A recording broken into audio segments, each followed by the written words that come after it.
It's already done. The credit is on the record, the parade is over, the city already moved on. And the one man whose name is stamped on it just refuses to say it out loud. Read that twice. Because the silence you're about to hear is louder than any diss track that dropped this year. Listen, I wasn't going to touch this one. I really wasn't. I sat on it for days. I kept refreshing.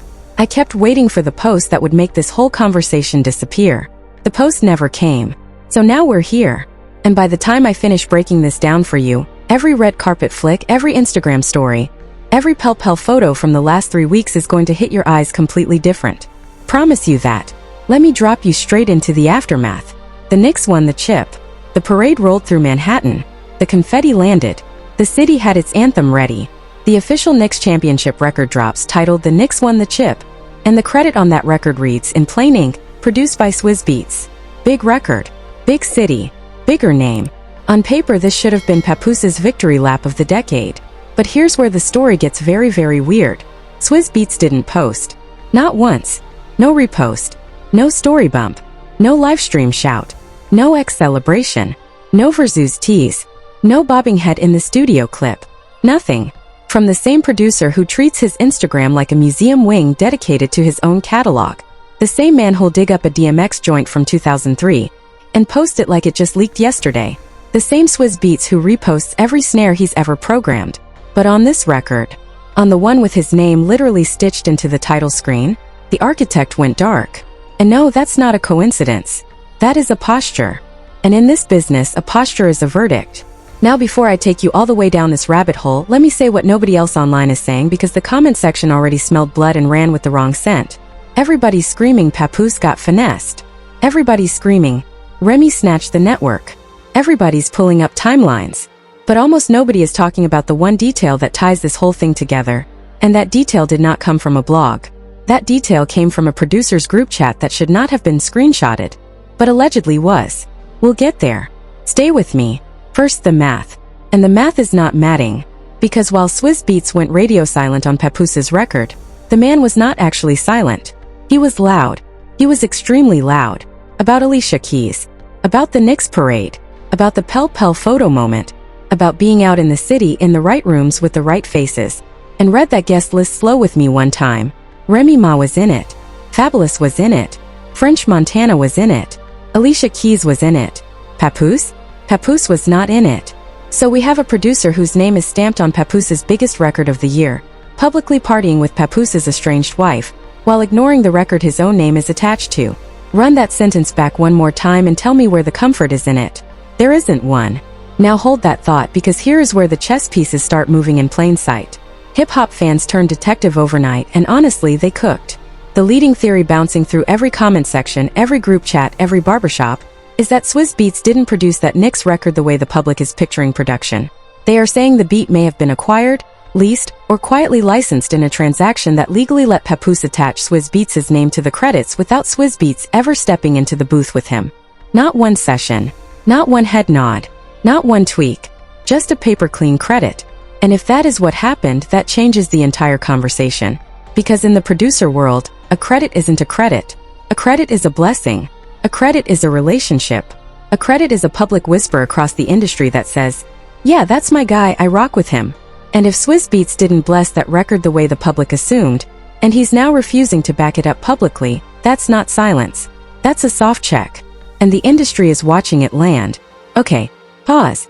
Because I told you we were going to get to the producer group chat thing, and I'm going to give you the smallest piece of it now because you've earned it for sticking with me. Word floating around, and I'm going to call it allegedly so the lawyers can sleep, is that when this Knicks record first got teased, a few producers in a private chat were caught off guard. Confused. Because nobody in Swizz's actual inner circle of beatmakers, the ones who usually get a heads up when his name is going on a record, knew this beat was being placed. They found out the same way you and I found out. Off the rollout. From the credits. And when one of them allegedly sent a yo congrats message to the camp, the response back was, and I'm paraphrasing, bro, that wasn't from us. That is the spark people are tiptoeing around online but won't say plain. I just said it plain. Now you understand why the man didn't repost. Now you understand why Verzoos didn't tease. Now you understand why the calendar got conveniently full. Keep that in your back pocket because the receipts only get heavier from here. Let me pivot because you cannot read this story right without reading the other side of the chessboard. And the other side of the chessboard right now is Remy Ma in the middle of one of the quietest, deadliest runs we've watched a female rapper put together in years. Quiet but lethal. Watch this carefully. The Ever Since You Left Me Big Bronx remix with French Montana and Max B is climbing. New York radio is on it. Spotify hip-hop playlists are pushing it. Independent blogs are bumping it. There is an ESPN and ABC angle floating around the rollout that nobody is talking about loud enough. She performed on Fat Joe's float during the championship celebration. Her second Lifetime film, Don't Trust the Girls Upstairs, is rolling out and the numbers are landing. The woman is not in a moment. The woman is engineering a moment. And here is what everybody keeps forgetting about Remy Ma. Her network is not a vibe. Her network is a vault. Remy came up under Big Pun, may he rest in peace. She battled through the most brutal era of New York lyricism. She did time. She came home. She secured a Grammy nomination. She conquered VH1. She conquered love and hip-hop. Now she is conquering Lifetime. That isn't a hot streak. That is 20 years of phone calls answered. 20 years of being in the room when the cameras were off. 20 years of receipts stacked in silence. So when Remy has a moment, certain people show up.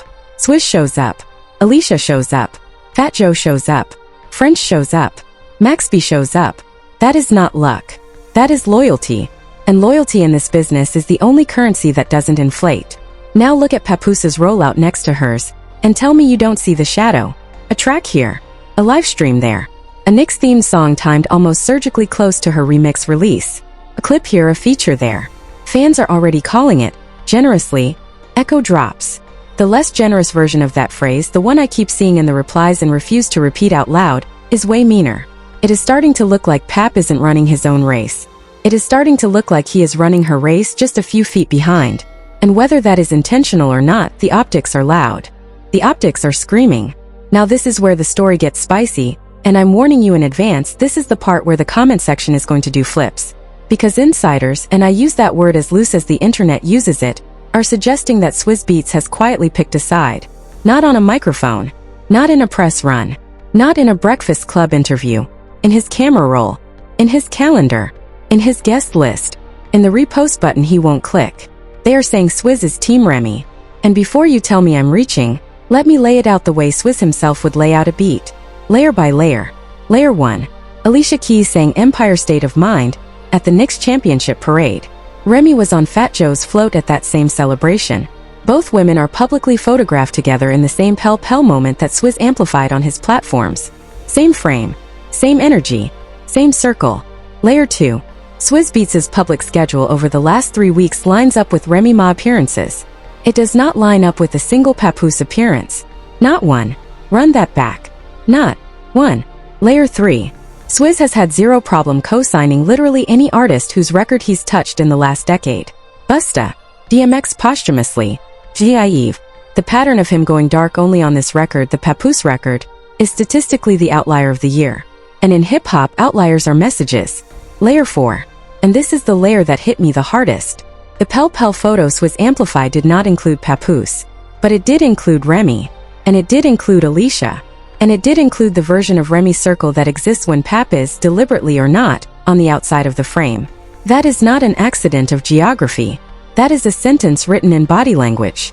Now listen carefully because I want you to hear me right. I am not telling you Swizz Beatz hates Papoose's. I am not telling you there is a beef. I am telling you there is a temperature.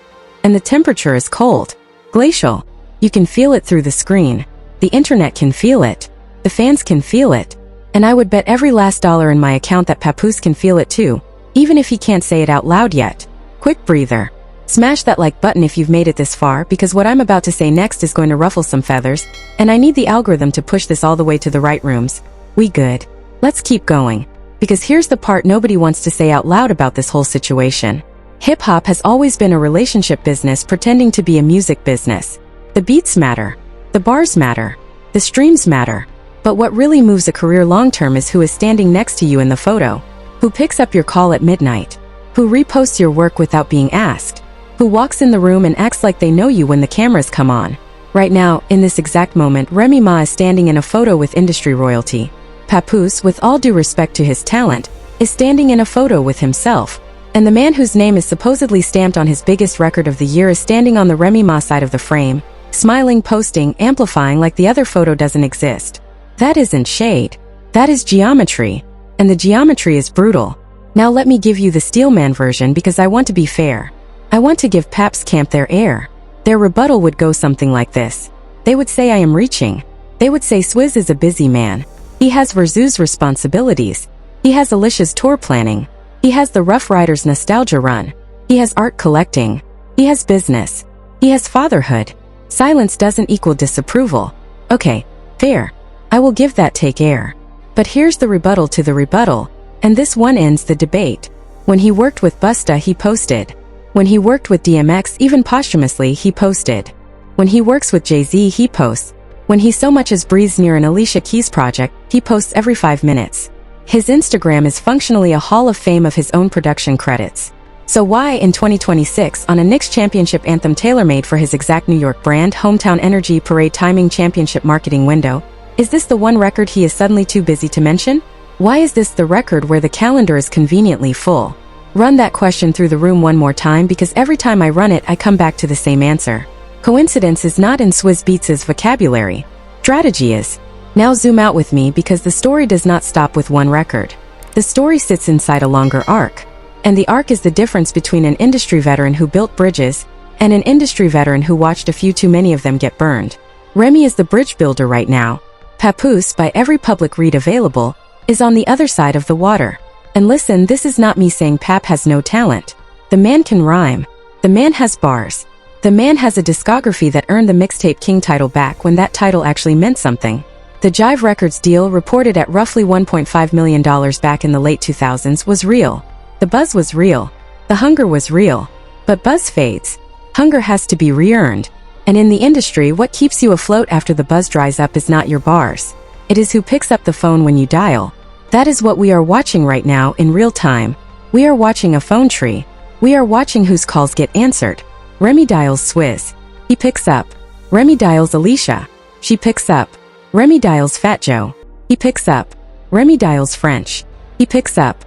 Remy dials Max B fresh out the Bing and that man picks up. Pap has his own network too. I'm not going to act like he doesn't. But it is not the network that is publicly showing up in the Knicks championship moment.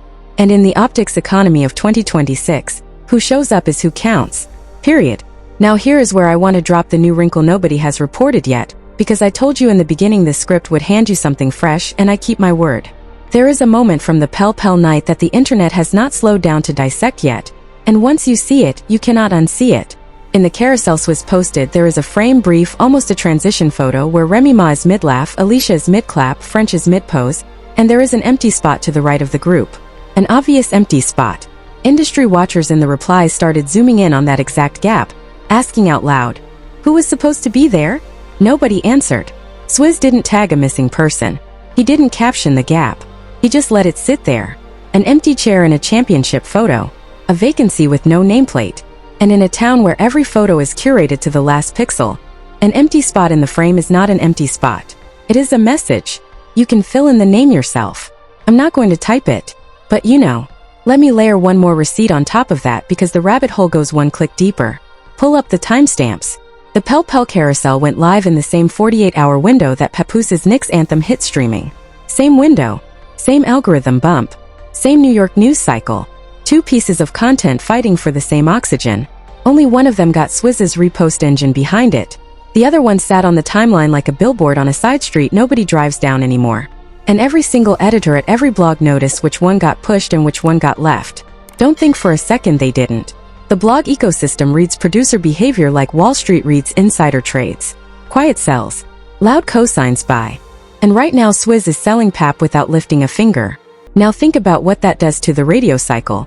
Think about what that does to the DJ pool. Think about what that does to the streaming editors who decide what gets pushed to New Music Friday. And what gets buried in a deep-cut playlist nobody clicks. A Swizz repost is worth more than a $30,000 marketing budget. And he gave that worth, that priceless worth, to the Remy circle. Not to the record with his own name attached. Read that one more time and tell me how that math comes out clean. Doesn't. And one more thing before I let you go, because somebody in the comments is going to ask me this and I want to answer it before they do. People keep saying, Tisa, what about the children? What about the marriage? Aren't you reading romance into a business move? And to that I say, listen, I'm not in their household. I'm not at their kitchen table. I'm not reading their text messages. I am reading the public record. And the public record is the only record any of us are entitled to read. And the public record says Swizz Beatz is showing up for the woman, not for the man. That is not a domestic call. That is a professional call. And professional calls in this business are made for professional reasons. Money, loyalty, legacy, catalog, future placements, sync deals, touring revenue. A producer of Swizz's altitude does not align with one half of a public couple by accident. He aligns with the half he believes is going to keep printing. And Remy is printing. The remix is printing. The Lifetime film is printing. The Fat Joe float was printing in front of millions of eyeballs. Papoose'S anthem, with all due respect to the bars on it, is not printing at the same altitude. And altitude is the only thing producers care about when they decide whose post they push to the top of the feed. That is not cruelty. That is arithmetic. The arithmetic of a man who has been doing this for 25 years and does not have a single placement on his timeline that he made out of pity. Pity does not produce hits. Strategy does. And right now, strategy is sitting on the Remy side of the table. Now let me bring this in for a landing, because I know I've taken you deep into the weeds, and your patience deserves a payoff. Here is the bottom line as I see it. Swizz Beatz has not co-signed Papoose'S Knicks anthem in any public, observable social media verifiable way. Swizz has, meanwhile, actively co-signed Remy Ma's New York moment, Alicia Keys' New York moment, and the broader Pell Pell moment that does not include Papoose. The pattern is not subtle. The pattern is not an accident.